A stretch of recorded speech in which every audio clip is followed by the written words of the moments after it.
주역의 원리로 운을 경영하는 법.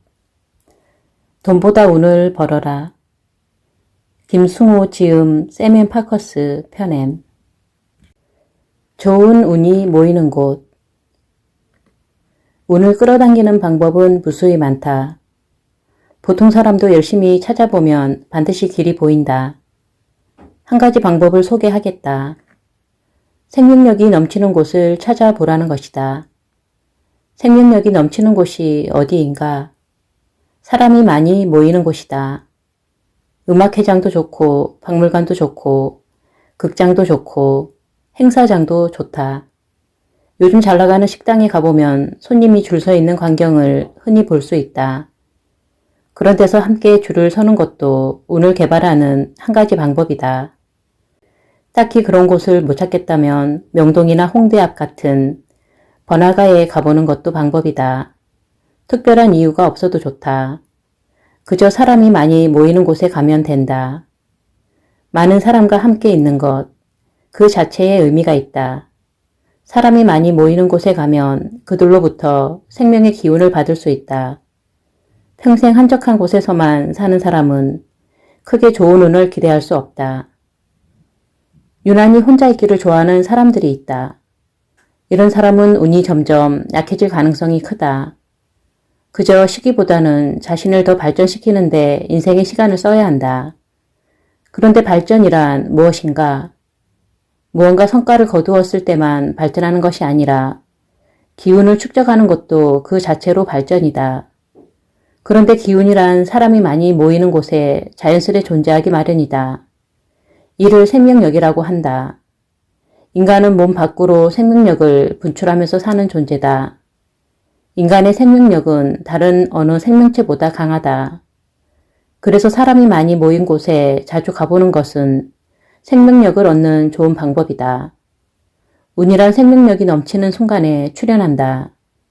자신에게 강력한 생명력이 있다면 다행이지만 그렇지 않은 경우 군중의 생명력을 흡수하는 것은 아주 유용한 일이다. 혹시 사람이 많이 모인 곳에 갈 필요가 없다고? 그렇진 않다. 인간은 가야 할 이유가 있는 곳에만 가는데 이는 바로 평범한 사람들의 방법일 뿐이다. 운이란 목적이 없는 곳에서 주로 발생하는 법이다. 비범하다는 것은 틀을 깨는 것이다. 사람은 모이면 서로에게 기운을 준다. 혼자 있으면 기운은 점점 사라지고 여럿이 있으면 기운이 점점 더 커지는 것이 생명력의 법칙이다. 사람이 많이 모인 곳에 가면 병도 낫고 수명도 길어지고 좋은 운도 생긴다. 나는 지난 연말에 가수 싸이 씨가 시청 앞에서 공연을 한다고 해서 가보았다. 솔직히 나는 그의 노래도 잘 몰랐다. 나이도 많은 내가 애써 군중 속에 뛰어든 것은 생명력을 얻기 위함이었다. 좋은 운을 만들었다. 구체적으로 무엇에 관한 운을 좋게 만들었는지 궁금해할 독자들을 위해 한 가지만 공개하자면 주역 게임에 관련된 발명 특허를 얻게 된 것이다. 어쨌거나 나는 일부러 사람이 많은 곳에 가서 생명력을 얻었고 그로써 구체적으로 운을 발생시켰던 것이다. 일생 동안 얼마나 많은 사람을 만나느냐에 따라 그 사람의 행운이 달려있다고 해도 과언이 아니다. 사람을 귀찮아하는 사람은 날로 운도 약해진다. 정신분석의 창시자 프로이트에 의하면 인간은 근거 본능이 있다고 한다. 이는 생명력을 얻기 위한 한 방법이기 때문에 그런 본능이 진화한 것이다.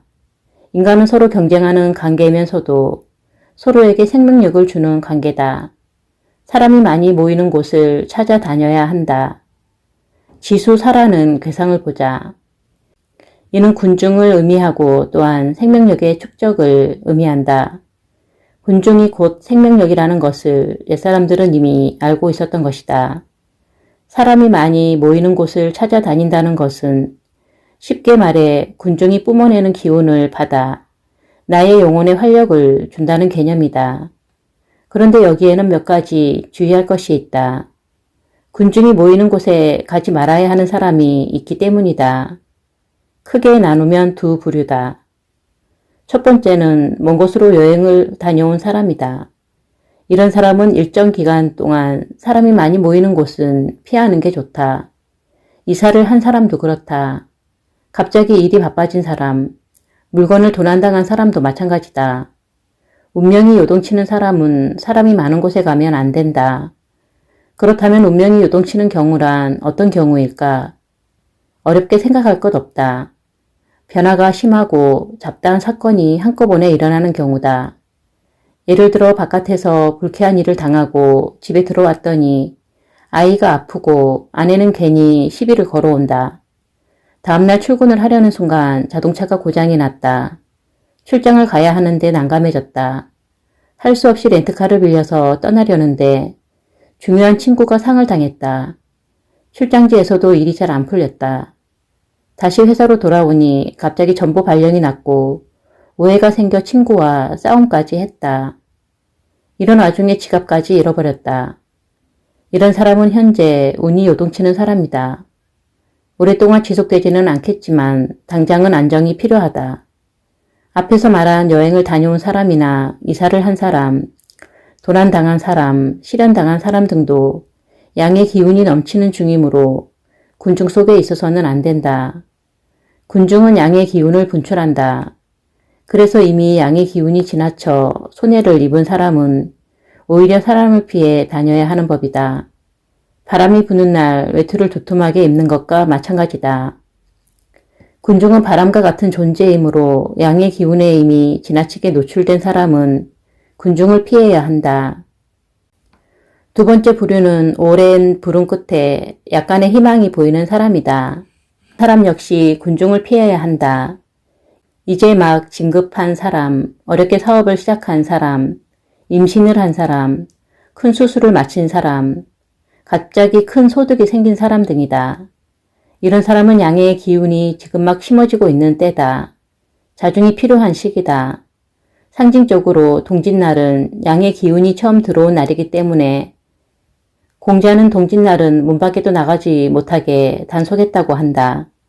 상식적인 말이지만 임신 중인 태아 역시 절대적으로 안정이 필요한 상황이므로 군중의 기운은 위험하다. 겨우 사업을 시작한 사람은 이제 막 싹이 돋아나는 나무와 같다. 경량이 치는 바다가 아니라 봄바람처럼 부드러운 세월이 필요하다. 수술을 마친 중환자도 이제 겨우 안정기에 들어서는데 거친 군중의 기운이 몸에 이루올 리 없다. 군중의 에너지가 필요한 사람은 운이 지나치게 고착되어 흔들리지 않는 사람이다. 반대로 군중이 필요 없는 사람은 이미 양의 기운이 넘쳐나고 있으니 그것을 다 소화하기 전에 또 다른 양의 기운을 받아서는 안 된다는 개념이다. 사람은 자신의 운명을 항상 유심히 관찰해야 한다. 심심한 세월, 몸이 건조한 세월, 늘 똑같은 세월이라면 매일 시장판이라도 나가봐야 할 것이다. 하지만 그 반대인 사람은 일찍 자고 사람을 피하고 조용히 지내며 잔잔한 세월을 기다려야 한다. 그게 원리다. 다만 평균적으로 볼 때 대부분의 사람은 기운을 보충할 필요가 있다. 물론 기운이 너무 없는 사람은 서서히 단계적으로 군중을 만나야 한다. 어떤 사람은 복권에 당첨된 순간 놀라서 죽기도 한다. 너무 허약해서 하늘이 주는 기운조차 받아들이기 힘겨운 것이다. 운이란 음식을 먹을 때처럼 먹는 양을 조절해야 한다. 군중으로부터 받는 기운도 자신의 역량에 따라 조절해야 함은 물론이다. 한편 좋은 운은 안정된 곳에 모이는 특징을 가졌다. 그렇다면 안정된 곳은 어딜까? 독일 철학자 하이데거는 말했다. 인생의 맛은 불안이라고. 또 이런 말도 있다. 인간은 죽음이 무서워 종교를 만들었고 삶이 무서워 사회를 만들었다고. 삶이란 자세히 살펴보면 불안의 연속일 뿐이다. 우리는 불안의 바다에서 살고 있다. 불안하지 않을 때는 잠을 잘 때든가 무언가 바쁜 일이 쫓길 때뿐이다. 부자나 가난한 사람이나 권력자나 힘없는 자나 불안한 것은 모두 마찬가지다. 불안은 공포와 확연히 다른 개념이다. 공포는 뚜렷한 대상이 있고 이유도 있다. 하지만 불안은 이유가 없다. 이유가 있다면 미래에 일어날지도 모르는 불행을 굳이 미리 알고 싶어 하기 때문일 것이다. 어떻게 보면 불안은 불행을 미리 확인하고 싶은 마음이다. 이는 미래의 위험에 미리 대비하려는 마음이니 총명함일 수도 있다. 하지만 그건 역시 지나치면 큰 문제가 된다. 미래를 대비하는 것도 좋지만 무릇 모든 것은 적당해야 한다. 불안은 참으로 다루기 힘든 감정이다. 현대의학에서는 불안을 세로토닌이라는 내내 호르몬 때문이라고 말한다. 하지만 세로토닌 부족이 불안을 가져오는지 아니면 불안이 세로토닌 감소를 가져오는지 선우는 알 길이 없다. 중요한 것은 불안이 인생에 끼치는 영향이다. 그래서 인간이 가장 견디기 힘든 감정이 불안이다. 수도 생활을 하는 사람은 평생 불안을 없애려고 애쓴다. 도인의 경지에 이르면 마음이 안정되고 불안이 사라질 수 있다. 하지만 도인이라고 해도 사람인 이상 불안을 완전히 제거할 수는 없다. 다만 그것을 제어할 뿐이다. 불안의 반대의 개념은 안정이다. 그래서 도인이 추구하는 것이 안정이다. 평정이라는 말도 같은 개념이다. 조바심이라는 말이 있다. 불안 때문에 생기는 마음이다. 방정맞다라는 말도 있는데 이는 조바심 때문에 생기는 행동이다. 그런데 방정맞다라는 말은 재수없다는 말과 뜻이 통한다. 요망하고 불길하고 상서롭지 못한 행동이기 때문이다. 방정맞은 행동은 평정심을 잃고 정신의 리듬이 무너졌을 때 나온다. 얼빠졌다라는 것도 흔히 불안이 심각해지면 나타난다. 얼빠진 행동은 참으로 재수없는 행동으로 이 순간은 생명력이 파괴된 것이다. 얼이란 주역의 괴상으로 천이라는 것인데 이는 힘의 원천으로서 영혼을 의미한다. 영혼은 몸과 마음의 주인이며 운명도 관리한다. 그런 까닭에 영혼이 흔들리면 운도 엉망이 되는 것이다. 호랑이한테 물려가도 정신만 차리면 된다고 했다. 이는 정신이 모든 것을 지킨다는 뜻이고 당장 눈앞의 불운도 정신력이 강하면 물러간다는 뜻이다. 스포츠 경기에서도 정신력은 절대적이다. 조금이라도 불안한 마음이 정신을 지배하면 실수를 하게 되고 자신의 역량을 전부 발휘하지 못해 패배한다. 멀리 보면 인생도 똑같다. 지택님이라는 괴상이 있다. 이 괴상은 연못이 땅 아래에 깊숙이 자리 잡고 있는 모습이다. 하늘의 기운이 쌓여가고 있는 모습으로 안정을 상징한다. 안정이란 다름 아닌 하늘의 기운을 지키는 것을 의미한다. 바다의 시면을 보라. 태풍이 불거나 배가 지나가도 그 깊은 내면은 고요하다.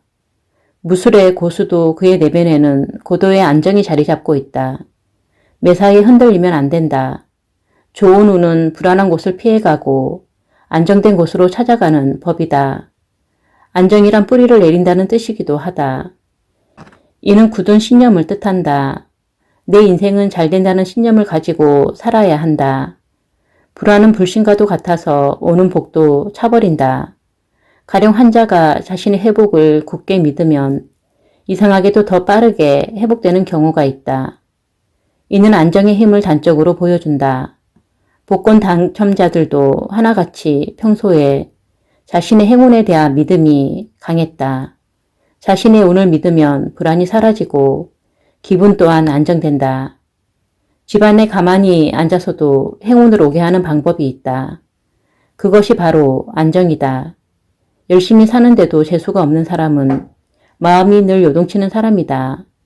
안정은 곧 무너지지 않는 마음이고 운은 무너지지 않게 지키는 결정적인 요소다.